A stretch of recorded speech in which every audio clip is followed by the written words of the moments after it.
So what's happening to you all day, every day, whether you know it or not, you are so magnificent in your physical bodies, you have forgotten you are vibrational beings first and foremost, is that all day, every day, you are becoming more. There is a vibrational version of you that has become and is becoming, that is the main event of you. When we say you are the creator of your experience, we're not kidding you even a little bit. You are not just the creator of your experience. You are the creator of you. You are the creator of the vibrational version of you who exists in a vibrational reality. Now, many of you would say, oh, this vibrational version, I don't know if I want to talk about the vibrational version. I'd rather talk about the reality that I see around me. And we say, that would be fine if you, the larger part of you, were not standing over here in this vortex of creation as the vibrational version of all that you have become. But you have become a vibrational version of something more than you know here in your physical reality, because the manifestation is slow to catch up with the vibrational version.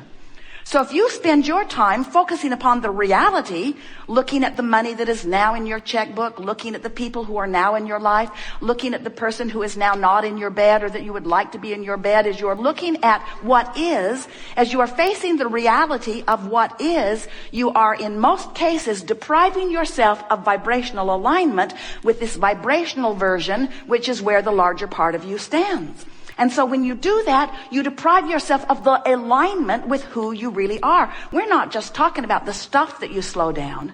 We're not just talking about the money that you slow down, even though you're slowing it down. We're not just talking about the empires that you are putting on hold, even though you're putting empires on hold. We're not just talking about the creative things like books and paintings and sculptures and music that are ready for you to harvest, even though you are putting them on hold. We're not just talking about those things and those experiences that you are depriving yourself of. We're talking about you depriving yourself of, in this red hot moment, the fullness of who you are, the clarity, the stamina, the exhilaration, the flexibility, the dexterity, the knowledge, the knowing of who you are, the love of who you are, the life of who you are.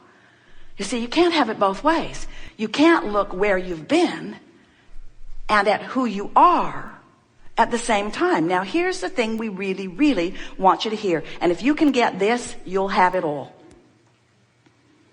The vortex of creation, where the vibrational version of you is present tense, as far as the creator within you and as far as we are concerned.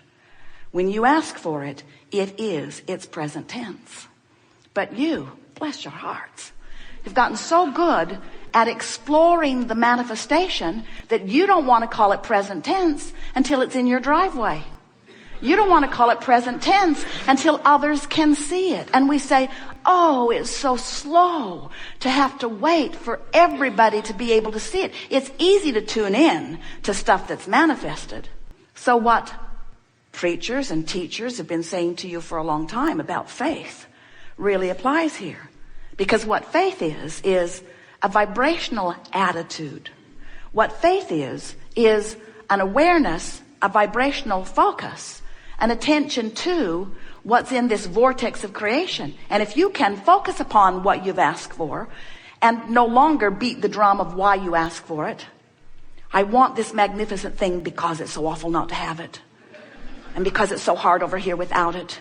And because I deserve it, I really deserve it, even though I don't have it, I deserve it. And we say all of that drum beating from the perspective of what is not yet manifested holds you in a holding pattern that will not let it manifest. You have to let go of the absence of what you want before the presence of it can feel into your experience, you see.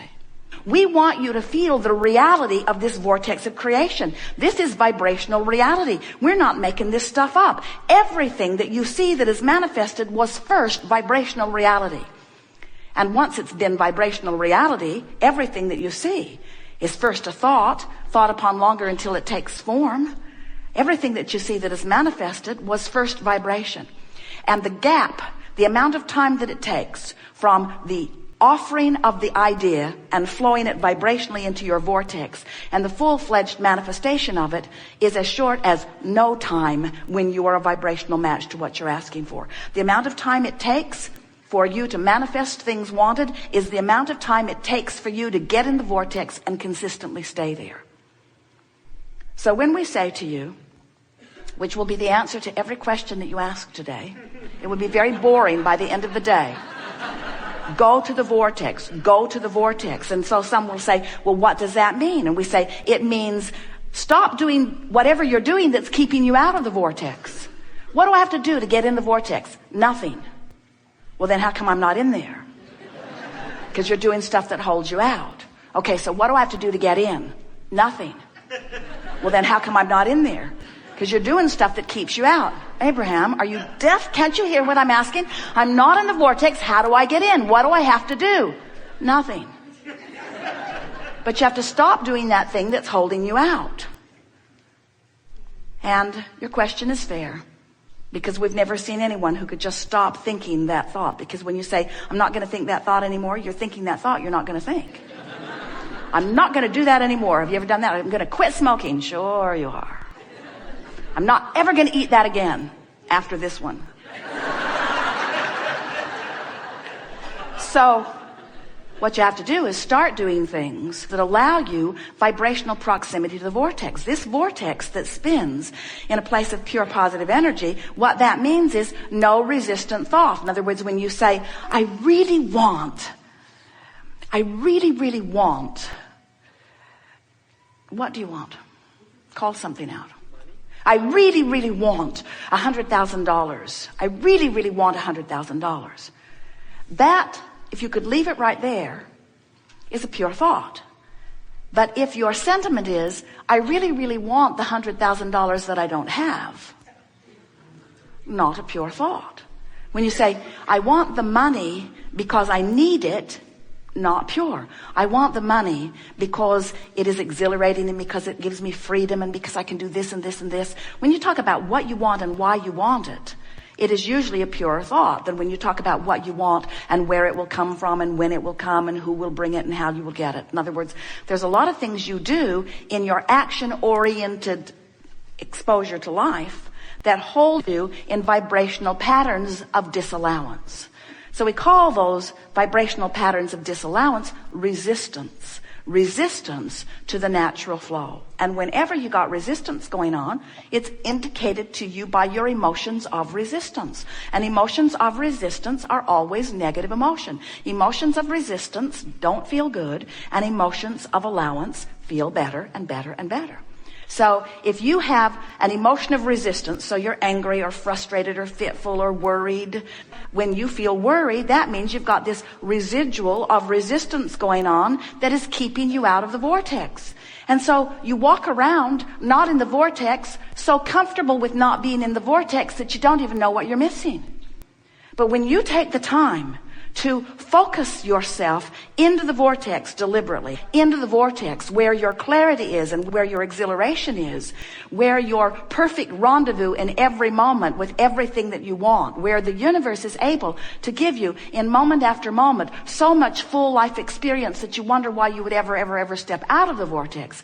Once you consciously and deliberately spend more of your life inside this vibrational state of being that we are calling the vortex, where your own vibrational point of attraction is so purified by your own deliberate thought focus that you are not setting up your own resistance to your own well-being, then you begin to remember why you were born and what this physical experience was supposed to be about, what you had in mind.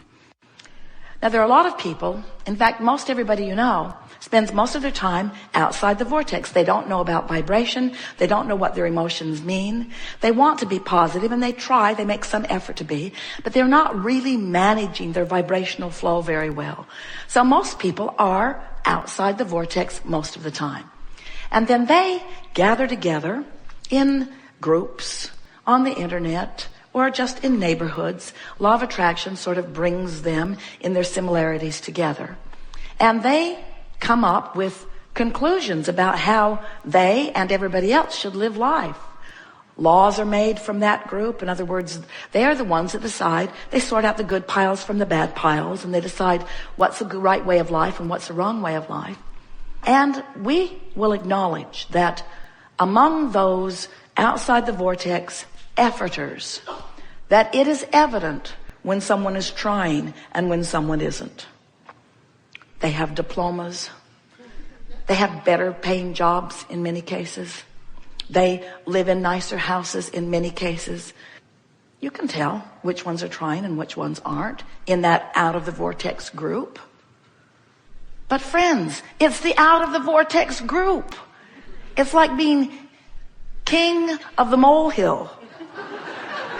It's the out of the vortex group. In other words, the masters come from in the vortex. Your clarity, your inspiration, your creations, your inventions, your wonderful new ideas, your zest for life comes from the inside the vortex group, you see. So we're not wanting to make you feel bad when you're out of the vortex, because certainly it adds to the step one experience. We just want you to get this into perspective and realize that next time you find yourself really digging in and trying hard, that you're working against yourself. And you might want to just chill for a while and remember who you are. Maybe listen to some meditation. Maybe count your breathing. Maybe get in sync with some music. Maybe bask a little. Maybe do something that is pleasing. Maybe do anything or everything that you can think of to release the tension that is holding you outside the vortex. And it is our promise to you that once you are aware of the existence of this vortex, and once you are aware of your guidance system, which lets you know where you are in proximity to it, and once your mantra, once your motto, once what really matters to you is, today, no matter where I'm going, no matter what I'm doing, no matter who I'm doing it with, it is my dominant intent to look for what I'm wanting to see. I'm agreeably oriented. I am appreciatively oriented. I comment on things that I appreciate. And when I feel an impulse to criticize, I sit on it. I don't go with it. I don't make more of it. I don't amplify it with words. I don't amplify it with groups. I don't comment on it. I no longer am trying, efforting myself into a better place. I'm practicing the art of allowing. Because I've now discovered that my inner being is in my vortex and calling me home, calling me toward all that I've become. And if I am even hanging around in the vicinity of hopefulness, my vortex calls me in on a really regular basis. And once you start living more of your life from inside the vortex, you'll have more insight. You'll have better timing. You'll feel better. Your sense of humor will be keener. Your sense of intelligence will be keener. You'll think of things, those to-do lists. You won't have to drag them around. You'll be at the grocery store and you'll remember what you want. You'll be moving through life and the right thing at the right time will occur to you. You'll be tuned in, tapped in, not to a memory bank, not to a to-do list in your head, but you'll be tapped into the vibrational equivalent of all that you have become, who knows who you really are in relationship to who and where you are at all times, in all moments of all days. Talk about a concierge. Talk about an impulse giver. It's like walking through life with somebody who not only knows who you are, but loves who you are, who is constantly hinting and opening doors and orchestrating circumstances and events in order to allow you to be all that you can be. Hesitating just at the right moment so that you're not in the elevator with that person, but you are in the elevator with that person.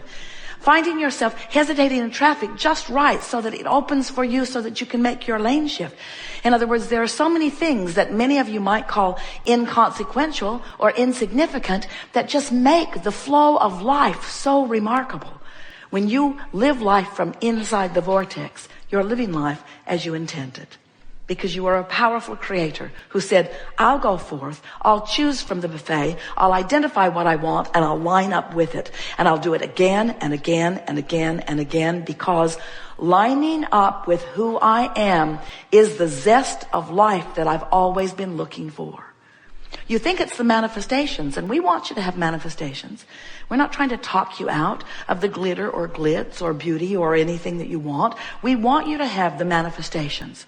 But we're here to tell you, you didn't sign on for the manifestations. You signed on for the movement toward what you want. You signed on for this 3-step process. You signed on for the choosing from the buffet, for the launching of the rockets, and for the exhilaration of lining up with who you really are. Coming home, coming home, coming home.